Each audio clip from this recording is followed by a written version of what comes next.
Don Zoldi here, Dawn of Drones, and I'm with Don Bershaw from TruWeather. We are at the UAS BVLOS and Weather Summit here in Reston, Virginia at the XElevate campus. So, Don, welcome. Hey, thanks, Dawn. By the way, we're in Leesburg, but that's okay. Oh, I thought it was in Reston. Nah, that's where our headquarters is, but XElevate's in Leesburg. Okay, all right, we're in. So now I know where I am. I'm in Leesburg. Don, tell us a little bit about this event and why you chose to hold it. Well, I think the whole weather community is underserving right now the drone air taxi business. We wanted to educate folks on what's possible. And in order to do that, we've got to convince the decision makers that weather is going to become a major impact if we don't start working innovation now and developing new standards. So that's really the whole purpose of this event, is to educate, inform, and get people thinking about this problem. Well, I'll tell you, the panels are absolutely phenomenal that you put together, and we're going to grab some folks here to also introduce them to people out there in LinkedIn and YouTube land. But is there anything you wanted to leave folks with before I grab someone else? No, just that we have really the panelists, the moderators, they're all innovators in the UAS industry. They're not weather people, they're operators, they're airspace managers, they're people who develop capabilities and tools to help run the whole UTM system in the future. And so I'm just really excited that folks are starting to recognize that weather has to be an integral component, micro weather, and better than what we have today in order for the industry to really be effective and efficient in the future. So, I hope you have some good conversations here, Dawn. I think, these are great people. They're smart people. Yeah, awesome. Well, thank you so much, you. Don. This is going to be great. All right. Hey, Rex, come on down. All right, we're getting Rex Alexander here from 5 Alpha, my good buddy and a world expert in heliports and vertiports and drone ports. So welcome, Rex. Hey, Don. Good to be on your podcast. Thank you. Yeah, absolutely. So Rex was on a panel with me. We talked about dynamic weather conditions, and you talked about infrastructure quite a bit, Rex. Given your background as a helicopter pilot, what would you say the biggest takeaway that you would want to tell the audience from that weather perspective as we're designing infrastructure for, UAS and advanced air mobility? I think, one, we look at the two different pronged approach. We looked at urban air mobility, advanced air mobility in urban environments and in rural environments. Urban environments, wind and turbulence present probably the biggest challenge in trying to make sure that we're keeping track of where the winds are, when they're happening, and having that real-time information. The rural environment, I think, from a weather perspective, is then the connectivity. That's one of the challenges as a helicopter pilot. We get into rural environments, you lose all connectivity. You may be on the ground for a couple hours. You have no idea what's going on as far as the weather changes. So I see opportunities there for the connectivity piece across the board, but also how do we get that information into the cockpit? I know the FAA is working on their weather in the cockpit research. I think this dovetails perfectly into that space as well. How can people reach you, Rex? So I'm on LinkedIn pretty heavy. I've got a presence on there that most of the time I put stuff out. My email address is rex@5-alpha.com. I also represent the Vertical Flight Society and infrastructure and develop things for them. I work with HAI in this space on occasion, as well as the National Fire Protection Association. So you could probably type in my name and the word heliport, and I'd probably 9 times out of 10 find me. Awesome. Well, thank you so much, Rex. Great to see you live again. Yay, thank God. We got Basil Yap here coming up. You probably heard him before, heard of his name. He's been super active in North Carolina, involved in so many different initiatives with the IPP and Beyond program and some of those drone deliveries and disaster response. So Basil, great to have you here. Yeah, thanks. You hosted our panel this morning. That was great. Great job. Yeah. It's exciting to be here. I was thinking, Don, every time I get together with Don Bershaw, he's always talking about weather, and so I'm sure he's just enjoying this whole day because all we're talking about is UAS and weather, and we're learning a lot of great things. So. He's in his glory for sure. But you had some really interesting stories that you shared on the panel, and let's talk about the hurricane in North Carolina and how drones were used after that in disaster response, and how weather played a factor in that. Yeah, so Hurricane Florence was really a devastating event in North Carolina. It was a slow-moving hurricane. It was a Category 3, and the real damage that it caused was in rain. And so prior to the storm hitting, we wanted to make sure we captured before video and photos a lot of the key infrastructure. So think about the Outer Banks of North Carolina. We have a lot of ferry ports. We have a lot of roads that we knew would be covered with sand. Some we thought may be washed away. And so, and then we have airports on the Outer Banks as well. And so we wanted to fly a lot of missions. So we're flying missions right up until essentially weather allowed us not to fly missions. And that was capturing the before imagery. And then right after the storm, as soon as we could fly, we're trying to get folks out and fly in those locations. And the big issue we had was it was very difficult to get to these areas because of all the flooding that was taking place. Maybe a 3-mile trip now was a 10-mile or 20-mile trip because the road that took you straight there was flooded. And so as soon as the weather allowed us to be able to fly, we wanted to get teams out there. And the big gap in knowledge that we had is where we could fly based on weather. We have weather limitations for our drones, right? And so one thing we talked about, Don, today was had we had some better weather sensors out there, we could have had that data and more efficiently moved our crews in those critical first hours after a response. And so that's something we're looking forward to kind of exploring in the future with weather sensors in North Carolina. Well, and you just got a big grant, right, to work on these things, which is very significant. And that is really a theme for today, is this kind of data gap, right, for low altitude weather, especially for UAS and advanced air mobility operations. And we just had a really cool sensor panel as well, talking about all the different kinds of radar and Internet of Things and other data that can be gathered. And then the challenge of aggregating that data and making it useful to the operators. So lots of work to be done, to be sure. But why don't you tell us a little bit, Basil, about your podcast and how also people can reach you and what you're up to? Great. Well, maybe quick for that, Don, when I think of you, I just get great legal kind of perspective on all things UAS. And so, we were on the panel earlier, you're asking us a bunch of questions. Can I ask you a question? Like, what are from a legal perspective, what do we need to be thinking, or regulatory perspective around weather? Well, I don't know. There's a ton of legal issues there. I guess maybe it could be dependent on the sensors employed and some FCC regulatory requirements on what you're doing. But it's funny you asked that because the FAA is actually here and was asking Don, Don and the panel, like, hey, what do you think the future could be? And it sounds like they're really pitching this idea of weather as a service, where again, it's going to be a policy regulatory issue as opposed to a legal issue, I think, of how this is delivered. Is this going to be like a supplemental service provider, or as Don is pitching, a UAS service supplier? Like, make this not supplemental, make this mission essential. Like, you cannot fly, right, if you don't know what the weather is. It's just not safe. And so, I think it'll be interesting how this plays out. But, the fact that, the FAA and NASA's ConOps for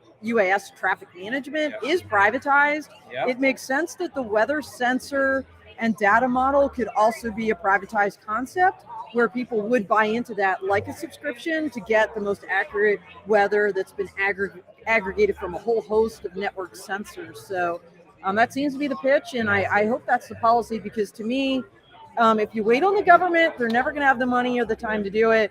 I think private industry is leaning forward and can get it done.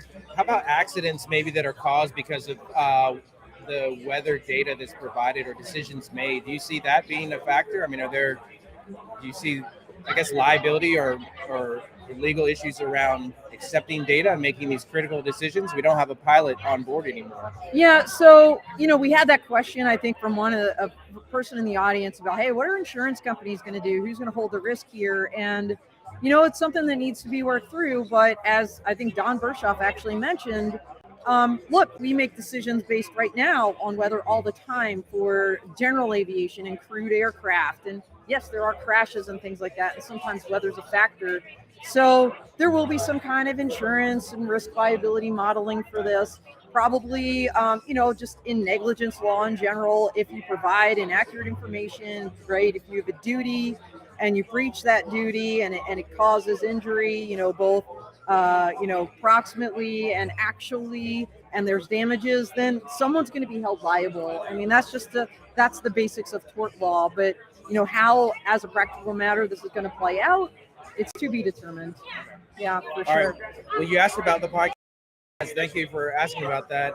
So the podcast is called No U-Turn, and we talk really kind of about transportation as a whole, with a little bit of focus on aviation. And, we talk about a lot of different things, including diversity within aviation and transportation. And so, really, we'd love to have you on our podcast. Oh, I'd love to be on it. Thank you. Making this invitation now. Both Robbie, you heard it live. Yeah, that's right. Robbie Singh and Chris Fernando are also co-podcasters. So I think there's lots to share and lots of discussions to be had there. Oh, I love that. And, I think, this month on the Dawn of Drones podcast, on this weather and a couple live streams I'm doing this week, we're dedicating it to diversity, industry diversity, and actually have Jamar Williams on my Clubhouse here at 1:00 Eastern. So dial into that on Clubhouse. It's a crazy day. And later tonight, it's the Ultra Bourbonar, 6 p.m. So sign up for that. Link went out on LinkedIn. So it's going to be a lot of fun. The Jersey boys are here. In fact, I don't know if Ray is around or somebody else. Let's grab some stuff. Bronwyn Morgan, I see her. We're going to grab her next. Bronwyn, come on down. Seriously, swallow. It is the lunch hour, just so everybody knows, which is why it's a little loud and people are running around. So getting people to swallow their food and come on down. Can you get Marcy too? If Marcy's around. All right. So thank you. Here comes the one, the only Bronwyn Morgan, CEO of Zeo Air and Airversity. And what's your other one? The AAM one is Move. Yeah. Move. MUV. MOUV. And you have a nonprofit that you started. Yeah, well, that's Black Women in STEAM. Black Women in STEAM. Woohoo! Yeah. It's all right. Cold here. It's awesome. So here she is, and Bronwyn is with us today. She's going to be moderating a panel later today, right? Yes. What's that panel about? Yes, we're going to be talking about building in weather resiliency in drone ops and eVTOL ops. So how do you really integrate this into your process? Yeah. So this is important for all of us. I know when I first started building my company, I kept thinking, well, when it's, as we get to winter months or extreme heat in the summer, that's going to impact, our flight time, our uptime, as well as our revenue. So how do we operate year round? Of course, there are going to be days when you can't. It's just the weather is just too inclement. Right. But we need to maximize weather information so that we can stay up most of the time. And for those that didn't know, amongst the many, many things on Bronwyn's resume, she's a Part 107 pilot. And by the way, also the Women to Watch in UAS Global Award winner, the Iris Automation Entrepreneur Award for 2021. So, if anybody knows about drone operations and how weather can impact them, it's you. And I know, Bronwyn, you've done a lot with critical infrastructure inspections and some disaster management operations. How has weather been a challenge for you, other than the obvious, like, okay, we got to scrub it because it's so bad? But, what are some of the challenges that you face that you would love to see fixed through, groups like this and the discussions that we're having today? Well, from an operation, as an operator, specifically in catastrophe and disaster response, we talked today a little bit. I forgot who brought it up. Oh, the gentleman from North Carolina. Faisal, he was just talking. Exactly. Yeah. We were also there during Hurricane Florence. And it's during those times when weather is obviously the center of attention. Right. And understanding better what to expect when we're going in literally right at the edge of the disaster to collect data. And it is so important to understand what you're going to face. Are there still winds about? But all of this is so critical as we're planning and as we're moving forward with some of our upcoming clients to talk about weather prediction at a very micro level so that we can actually get ahead of it before the event and then right after. So this is not only just in response, it is actually a proactive idea because when we're thinking about inspection, as we're flying a tower, um, of course, what's happening well above is very different than what's happening on the ground. Right. And general weather just doesn't do it. And so we really do need that level of specificity. And as we're building in our autonomous systems, a better understanding of what the what the weather is right there at the pin drops where we're flying, so that we can know if we can even take off and or land with enough adequate battery power and be able to complete the mission.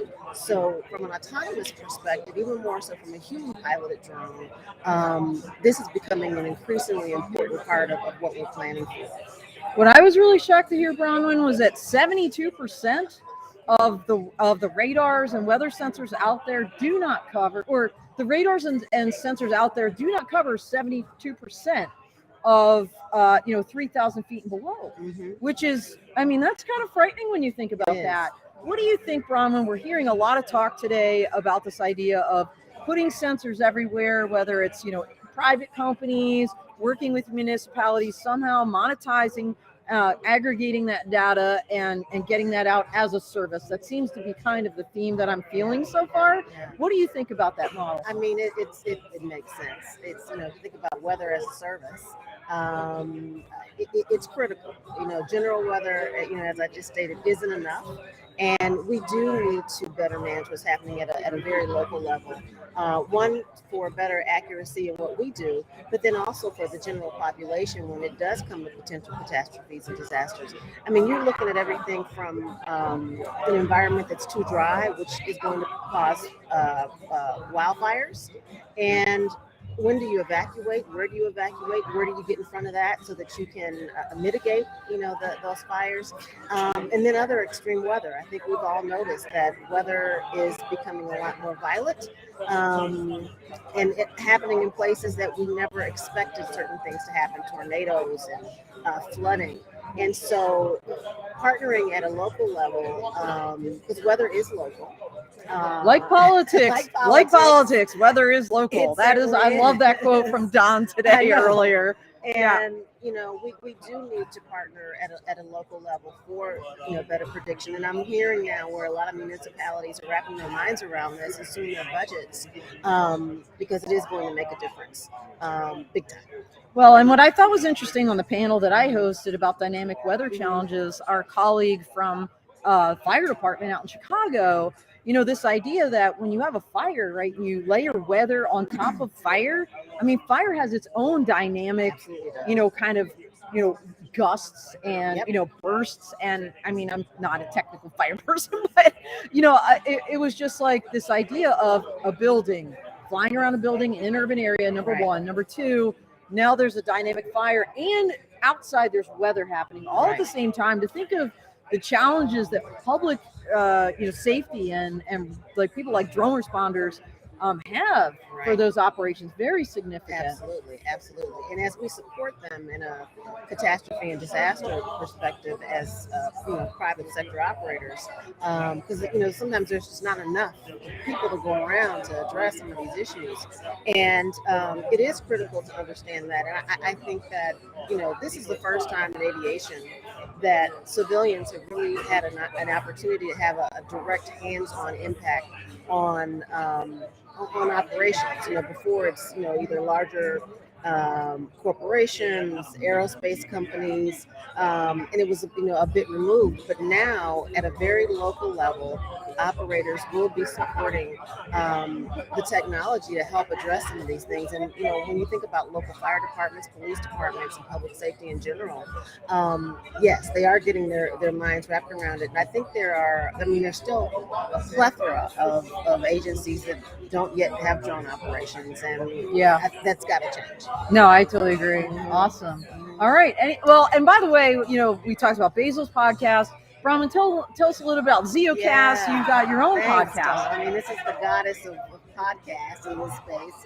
But I run Zeocast. It's for all things uncrewed and geospatial. We also talk about all things based in artificial intelligence and autonomy. So if you're out there and you have an expert level of understanding and work in this area, reach out to me.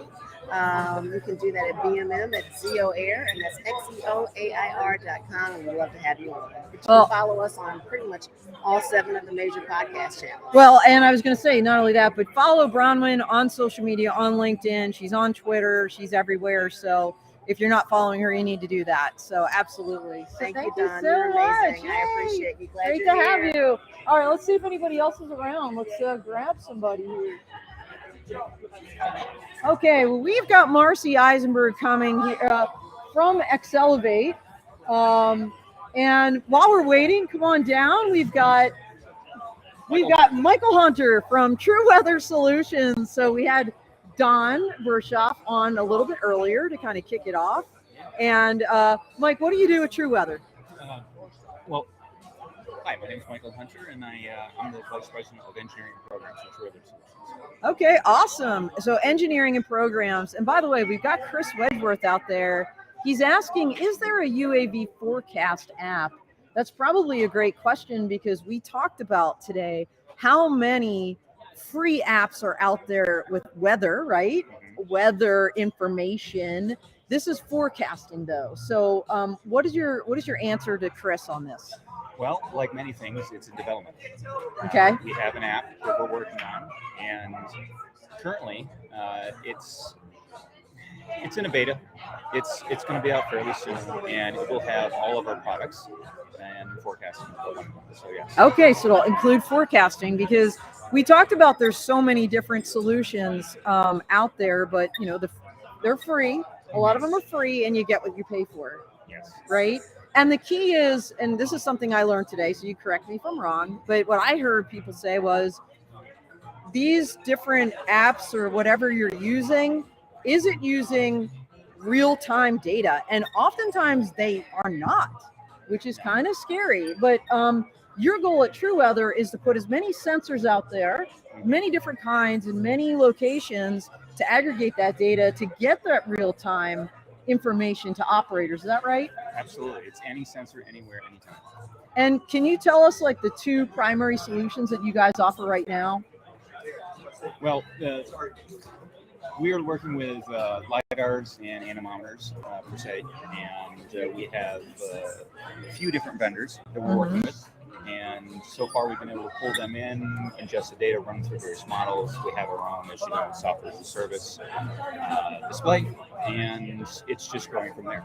Every day, a new vendor comes out and says, "Hey, we want to integrate with you." Yeah, I know you're actually working with, I'm going to plug a Colorado company here. It's woman-owned, family-owned, Anemoment.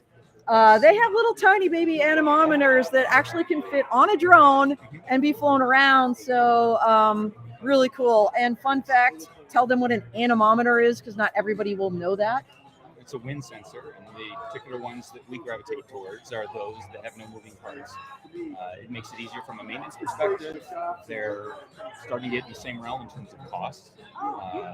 It's like anything, you know, you can have a sports car or you can have a daily driver. This is something now that's going to be open to homeowners as well. Awesome. All right, I'm going to grab the Iridium guy. Would you mind swapping out? Thank you so Absolutely. much, Michael. Yes, Great to see Thank you. you as well. All right.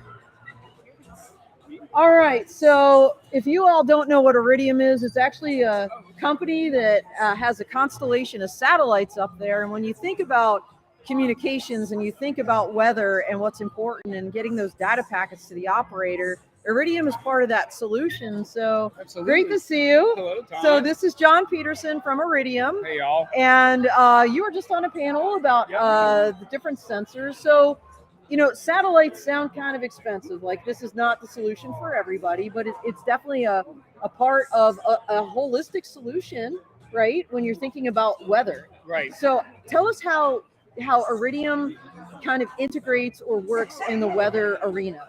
So the way we can work in the weather arena is when you have remote sensors and you don't have simple, accessible data sources. You don't have Wi-Fi, you don't have 4G or LTE or anything like that. And where Iridium comes in is we're everywhere. We're everywhere in the world, everywhere in the globe, over the oceans, over the Arctic.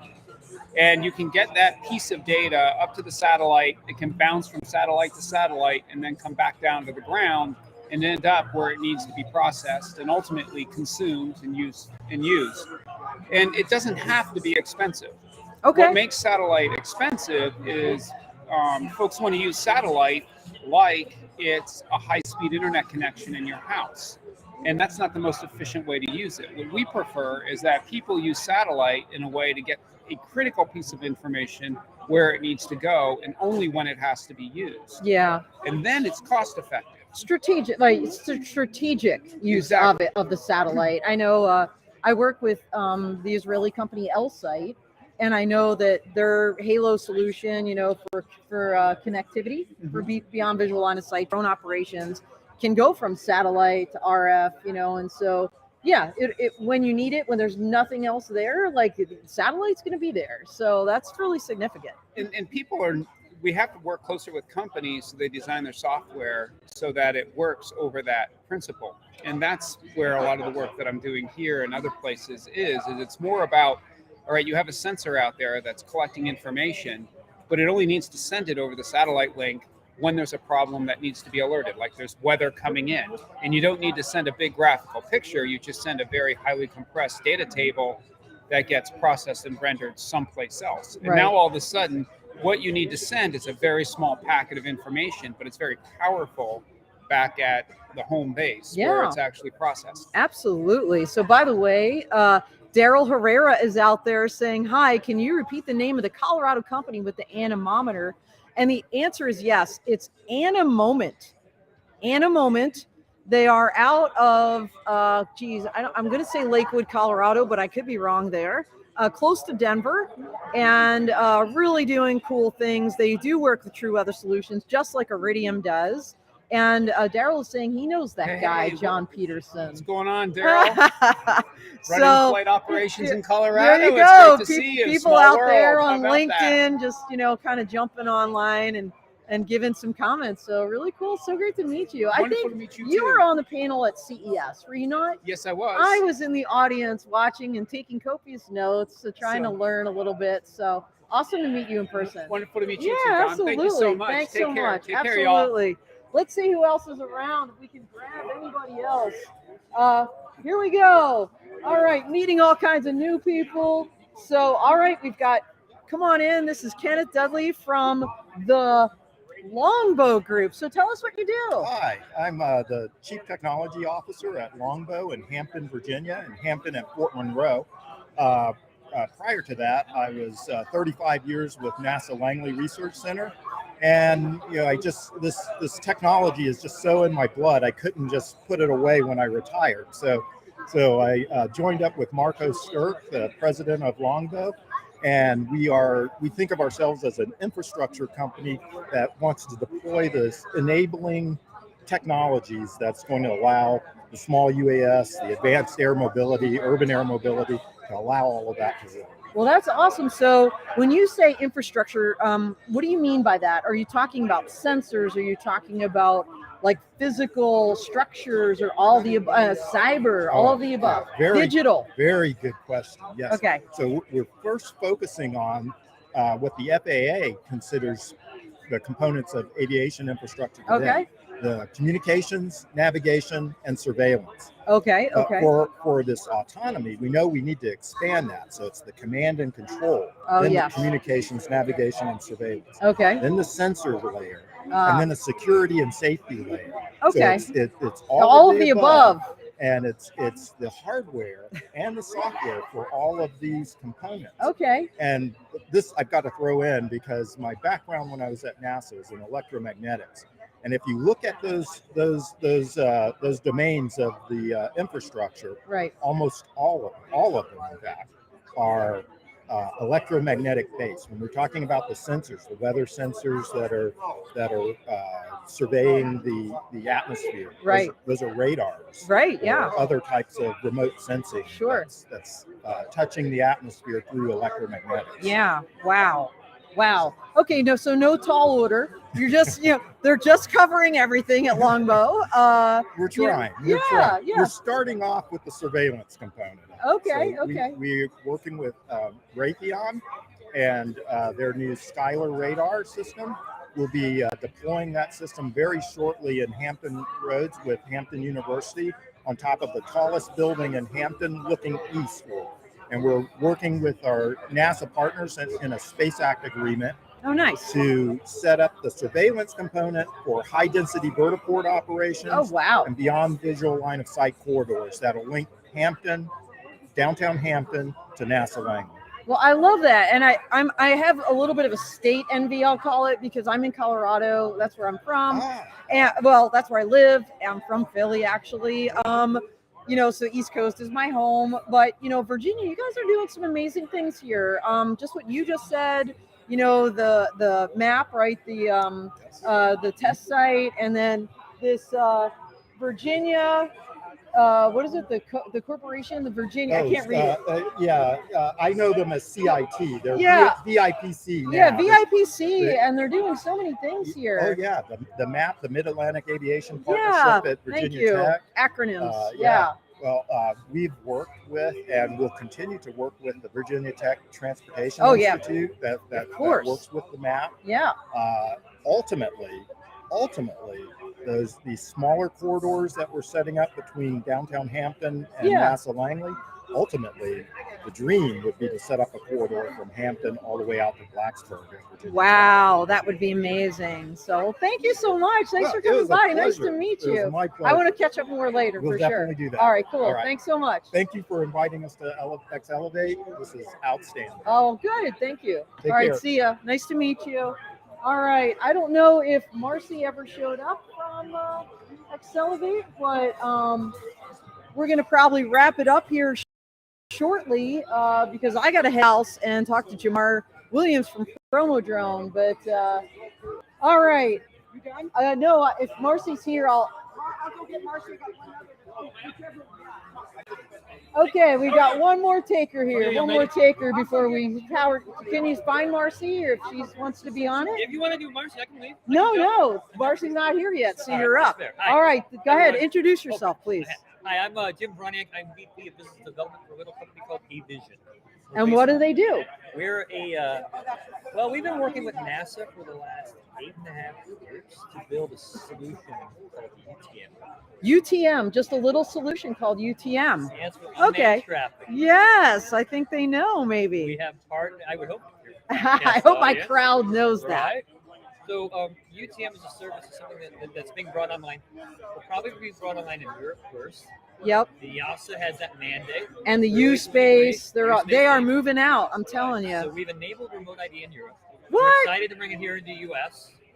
And that'll probably come late in 23, early 24. Yeah. In terms of the regulatory stuff, right? Yeah. You were talking about the BVLOS stuff and that paperwork. Yeah. Exciting stuff. So exciting. There. So wait a minute. I want to show them, once again, here, look. I mean, I'm strangling you. Go ahead. Oh. There we go. All right, look. This guy right here. That's me. UTM, okay? So you want to check him out. You want to follow him. You want to see what they're doing. They're already in Europe. Avision.io is our website. You can download our app for free and try flying your drone with our stuff today. So pretty amazing what you're doing. We're really excited. It's so fun to be here, and it's so fun to get to talk to you too. And we met before, and I can't remember when. One is a conference. Yeah. Right. One of those conferences that I'm always at. So anyway, so great to talk to you for a second or two. It was awesome. Hey, thank you. All right, thanks, Jim. Bye. All right. So I'm not sure if Marcy's going to make it. No, I already got it. So, yep. All right. So we are going to power down here shortly, but while I have a minute or two, we'll just give a quick scan, see if Marcy's going to make it or not. But one thing we talked about this morning, and I think probably most of you that are out there in the UAS AAM world know, is that last Thursday, the Beyond Visual Line of Sight Aviation Rulemaking Committee report came out. Over 400 pages. Check out my Inside Unmanned Systems magazine article on that. It gets pretty detailed about some of the nuanced aspects of that report. Obviously hard to distill 400 plus pages down, but there's some charts, some graphs, some explanation in there. And I also did a different and shorter but relevant piece in Forbes.com. So absolutely check those out if you want to know more. But beyond visual line of sight won't happen unless we get this weather piece down. And that's why this conference is so hugely important, and frankly, why I flew to not Reston, but Leesburg, Virginia, to the XElevate campus. It's really cool here, by the way, like literally, figuratively. A little bit chilly this morning, a little bit rainy. There's lots of really cool pods out here that people use as offices. I'm going to turn this thing around and show you. So these are the offices where people work. Some of them are skiffs, actually, that are secure facilities. And they've got, I believe, 60 plus acres of Class G airspace and land out here. They actually have a park that is almost like Breaking Bad, like a meth park, where local PD come out and fly their drones through broken down trailers and things like this. So, really cool stuff out here, and obviously a conference facility as well. So we're all in a tent today, having a great time. And there's going to be some fire demos later and some hopefully flight operations. Our weather experts are telling us they're going to, the air should be clear around 4 p.m. Eastern. So we might have some flights as well. And just a reminder, everybody, you follow what I do, Clubhouse in 10 minutes with Jamar Williams from Promo Drone as we continue Industry Diversity Month. And then, that's my alarm telling me 10 minutes. And then beyond that, tonight, we're going to have kind of a pop-up Urban Low Altitude Transport Association happy hour, St. Patrick's Day celebration Bourbonar with people like Ray Adams, who's here, but I just can't find him right now. Ron Leach is going to be dialing in, I think, from New Jersey. Obviously, Don Bershoff and some others. So absolutely check that out. That link is on LinkedIn and on some of my social media. Also, Ray and Ron have put that out as well. So I'm going to give it a minute or two. I see someone trying to wrangle the co-owner of XElevate out here, but we may not be able to make that happen. But it's okay because we had some incredible guests just now. So thanks everybody for dialing in. I wanted to keep this relatively short, but it was a special broadcast here live from the XElevate campus during the joint XElevate TruWeather Beyond Visual Line of Sight weather operations event for UAS and advanced air mobility. So that's all she wrote. Thanks, Chris Wedgeworth. You're welcome. Thank you all for listening. And we are out here. Everybody fly safe. And in the case of weather, stay warm.